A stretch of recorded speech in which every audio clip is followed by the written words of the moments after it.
Hey, what's going on, guys?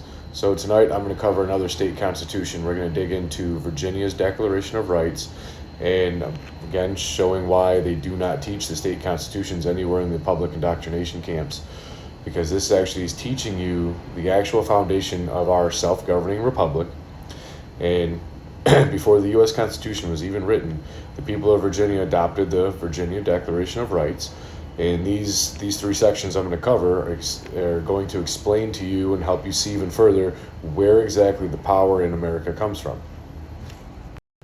So the first provision we're going to have, this is Virginia's Declaration of Rights, Article 1, Section 1, Equality and Rights of Men. And it reads that all men are by nature equally free and independent and have certain inherent rights of which, when they enter into a state of society, they cannot by any compact deprive or divest their posterity, namely the enjoyment of life and liberty, with the means of acquiring and possessing property and pursuing and obtaining happiness and safety. Now, this statement establishes the core principle of American constitutional government. Rights do not come from government, okay? Our rights exist by nature from our Creator. Government is created later, right, to secure our rights, not to create them and not to take them away, because you have to go back to the hierarchy.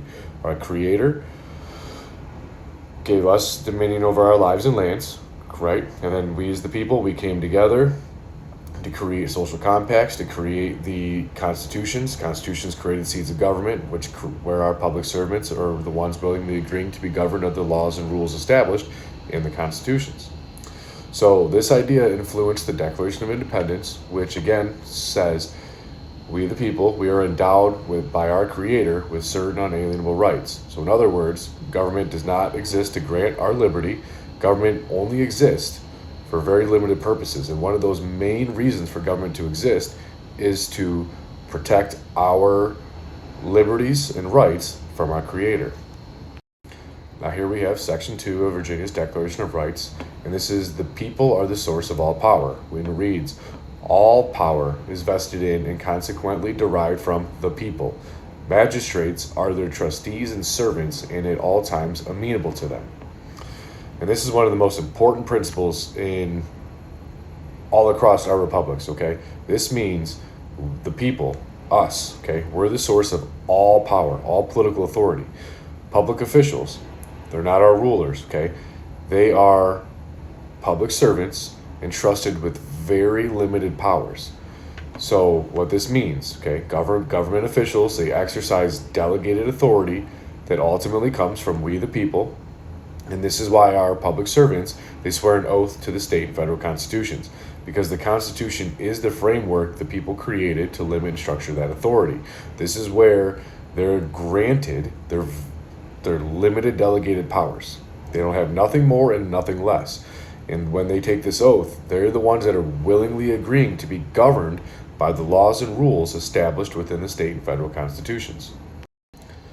Now here we're going to dig into Section 3 of Virginia's Declaration of Rights, which reads, the government is or ought to be instituted for the common benefit, protection, and security of the people, nation, or community. Of all the various modes and forms of government, that is best which is capable of producing the greatest degree of happiness and safety, and is most effectually secured against the danger of maladministration, and whenever any government shall be found inadequate or contrary to these purposes, a majority of the community hath an indubitable, inalienable, and indefeasible right to reform, alter, or abolish it in such manner as shall be judged most conducive to the public weal. Now this provision also reflects the very same principle that is found in the Declaration of Independence, which clearly states, when a government becomes destructive of the people's rights, it is the right of the people to alter or abolish it. Okay, so what is this showing you? This is why, again, they do not teach the state and federal constitutions, because they don't want you to realize we, the people, we are the ones that hold all the power. Okay, and at any given time, we can revoke their power because we're the ones that delegate these limited powers to them. So when they're not doing their job to secure our rights and our happiness, giving us the form of government that we're guaranteed, which is a Republican form of government under Article 4, Section 4 of the U.S. Constitution, that means that we have the duty and the right to alter, reform, and abolish any form of government that is not securing our rights and our happiness. Now, what is our government doing? What have they been doing for a very long time? I'm pretty sure we've reached the point where we, the people, have the constitutional duty and authority to alter, reform, and abolish this very destructive form of government that has been operating for generations, using the American people as debt slaves. Okay? This is exactly why our founders established a self-governing republic, and this is how we regain and keep our republic alive, like Benjamin Franklin said, right? A republic if you can keep it. We have to do these things. It is up to us to educate ourselves and our children and future generations so that we can remove this totalitarian administrative system and to keep our republic alive. So going through these three provisions in Virginia's Declaration of Rights, these principles show the structure of our American constitutional government. Okay, rights come first. We the people created government. Government is accountable to we the people. And this isn't just from Virginia. This applies to every single state, okay? Every single state republic, all 50 state republics. These very same principles are guaranteed across the country.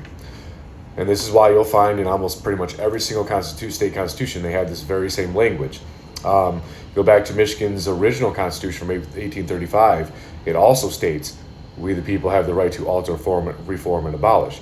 But certain states have gone through over time, removing certain verbiage so that you don't know the power that we have as the people. This is why it is very critical and crucial for people to be reading and studying their state constitutions and their Declaration of Rights, so that you're able to comprehend and articulate these things, so that we can protect ourselves. Again, it's a self-governing republic, right? Our rights are self-executing, and at the very least, each of us individually need to know our rights and the structure of government that we are guaranteed as one of the people of our state republics. Now, all of these provisions, okay, these remind us that our constitutional government is built on a very, very simple, powerful foundation. Okay, public servants exercise authority on behalf of we the people, and only within the very expressly granted limited powers that we choose to give to them. So, as we continue to dig through these things, I'm really highly encouraging everybody, okay, start going through every single state constitution and reading all of them, and you will see every single state constitution mirrors these very same principles, okay? So, again, liberty is not a gift from our liberty and freedoms. It's not a gift from government, okay? Government is a system created by we the people to protect our liberty. Understanding this relationship is essential, okay, for keeping our self-governing republic functioning properly, okay? And with that, I'm going to close this out. And as I'm always saying, let's restore our republics.